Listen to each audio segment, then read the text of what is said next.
Hello, it's Ernesto. Welcome back to another video. When I first started this channel, I made several videos on how I was making my scorings with free sounds and samples because I didn't really have a budget for sample libraries that were paid. I didn't want to buy a bunch of cheap stuff. I wanted to wait until I could get the stuff that I really wanted. Eventually, I started earning money from the music that I was making, and it just made sense to reinvest that money into my business to upgrade my tools to be a higher quality as the work I was doing became more high stakes. So I left the world of exclusively free sounds. I do still use free sounds, and I bought myself a few sample libraries over the course of the past year or so. And here are the few that I'm using right now. By the way, if you want the exact template that I am using here in Logic Pro, feel free to check out my Patreon. I just launched it. You can get all kinds of goodies, and score level patrons are able to download my template plus any updates I make to it in the future when it changes, because believe me, it will change. If that's not quite your thing, don't worry. I'll leave a link below to the Spitfire Audio BBC template that they provide for free. That is the template that mine is based off of. I have just altered it a lot since then. So let's get into it. The first sample library on our list is BBC Symphony Orchestra Pro. I started off with the free version of this sample library, the Discover Edition. You can pay $50 for it if you don't want to wait to get it for free. And then I upgraded to Core about a few months later, I believe. And then a year after that, I have upgraded in the latest Apex sale that Spitfire Audio has had. I upgraded to the Pro Edition. I really like the sound of this sample library. I like the way that it's designed. I really love that you get the full range of the orchestra across all of the sections, including many that I use often and even some that I don't use often, like the bass flute or the contrabass tuba, for example. The one instrument that I feel is missing out in this library is the E-flat clarinet. I think that's a slightly more common auxiliary instrument than the contrabass clarinet, which is included in here. I also remember hearing that they were trying to add a piano. I don't know if they were ever able to do that. If not, I'll probably buy a proper grand piano to add into the space. Either way, I adore that everything in this library was recorded in the same room, in their proper positions. I love the great wealth of microphone positions that you can alter in this library. And it's one of my favorite things about owning the Pro version of the software. I really like the addition of the principal players for the string instruments. That's so useful to me. And to me in my work, this is already paid for itself. If you don't have a need to do something like this professionally, then I wouldn't go for this software. I would start, if you're beginning, with the Discover version. If you have a little bit extra money, go for the Core Edition. I, by the way, have not paid full price for any of this. I always wait for a sale. I went with BBC Symphony Orchestra because I love the natural classical sound that it has. I have semi-traditional training. I have studied harmony, I've studied counterpoint, I've studied orchestration. Some people have asked me why I went with the BBC Symphony Orchestra and not something like Albion 1 or Abbey Road 1 as my first sample library. The main reason is that I know how to orchestrate, and I usually know exactly how I want to orchestrate something when I'm writing. And I don't want to be limited by an ensemble patch. I think string ensemble patches are very useful.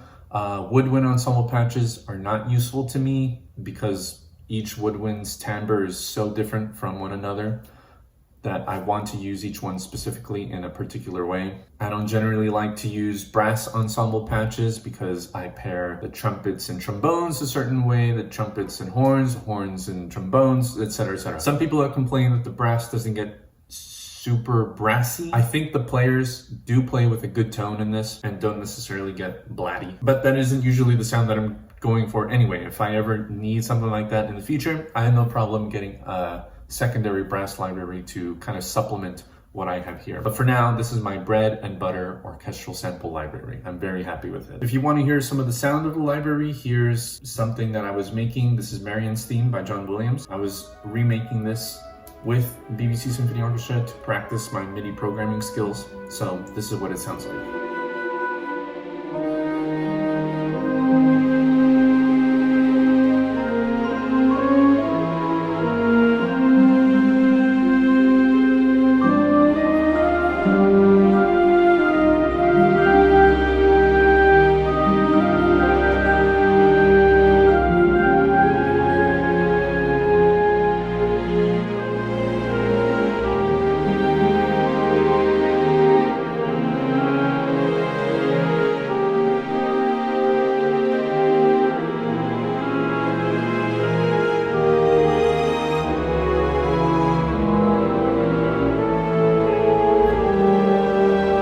Next up on the list is my choir library. This is Eric Whitacre Choir by Spitfire Audio. I've not been able to use this library on a project yet. I had a project previously where I wanted to use choir. I didn't have a sample library proper that provided the sounds that I wanted. I had to use the stock Logic sounds, and I was just missing that extra bump in quality for that score. So I went ahead and bought this at the latest sale as well. I got it for like 50% off, and I really like this library. As you can see, the design is very similar to the BBC Symphony Orchestra. I like that. That means that it is familiar and that they are the same, and I appreciate that because I know my way around the plugin now. I love the range that I get. You get all of the sections of the choir: soprano, alto, tenor, bass. All the microphones are there as well, which I really appreciate. It gives you a lot of control over the sound of the library. There's also the Evo grid, which I think is just fantastic. There are some really cool special effects that you can generate, especially with this Evo grid, and there are several presets that have already been made that sound really cool. I just think that this library is a fantastic all-around choir library. I highly recommend it. And here's a little something that I made recently just using the choir, testing it out.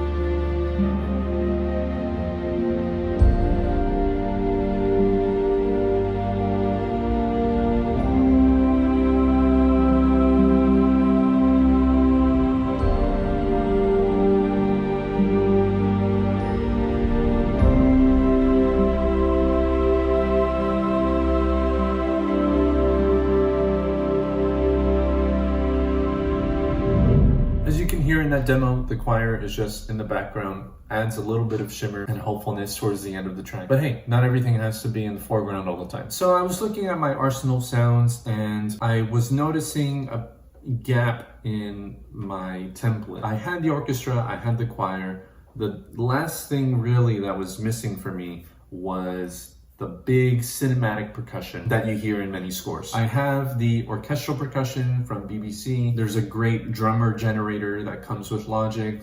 Many other standard percussion instruments sound great just out of the box here in Logic Pro as well. But those big processed, impactful drums, I just didn't have. So I did a little bit of research and I settled on Hammers by Spitfire Audio. I went with this library because I really enjoyed the sound, all of the processed percussion instruments, the big drums that they recorded for this, and the way that they altered them afterwards. And I really wanted a distinct difference between the natural sounding orchestral percussion, which I already had, and this. I wanted something big and brash and just dirty. And I think this library has a great palette of sounds to my template that I think really rounds out the template in terms of a modern kind of score. Here's a little bit of what it sounds like.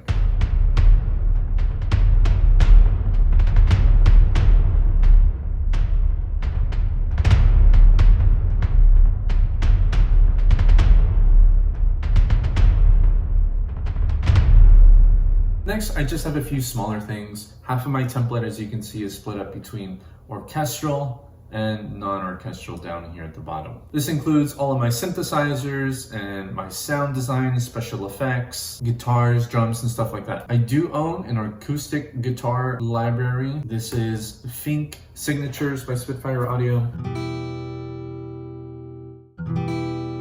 I think it's a nice sound. I actually do use acoustic guitar in some of my scores, and I just wanted something that sounded a little better than the stock acoustic guitar that I had in Logic. I also have the Spitfire Audio Originals piano, which I use in my sketch screen set of my template.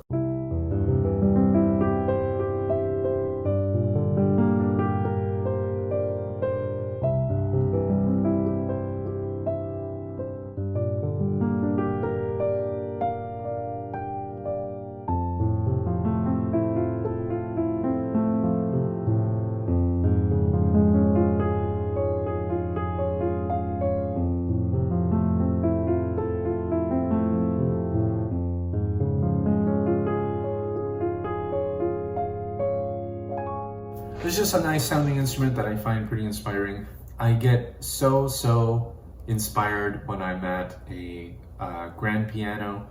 I don't have a grand piano, and I think this sound just gives me a little sense of that, and I find it inspiring. So I use it as my sketch sounds. And if I want to use it as a main voice of a score, then I'll use it as the primary instrument as well. I've also got a bunch of labs instruments. This is all of the free instruments that Spitfire Audio has. I have several that I include in my small guitars sub-mix, like the Charango mandolin and this Moon guitar here. There are a lot of really great sounds. I even use a couple of pianos from Labs. I think they're very good. I think I've downloaded all of the Labs instruments. They're just, I mean, they're free. Like, why wouldn't you want to have them? I have several. For example, here in my pads and drones stem, I think I have a few under drones and textures.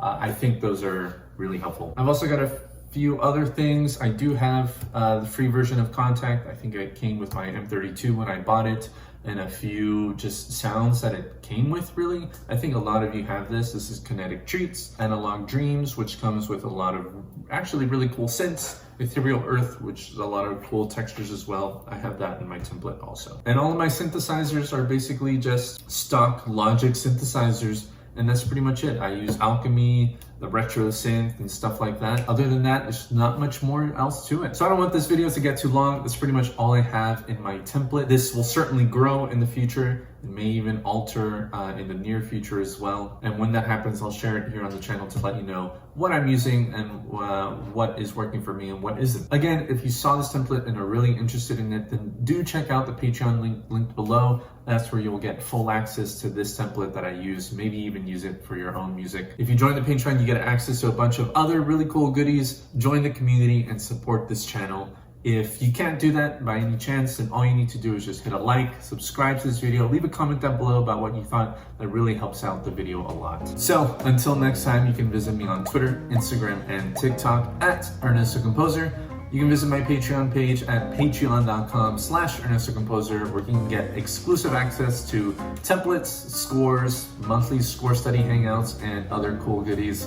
And you can visit my website at ernestocomposer.com. Thanks so very much for watching, and as always, take care.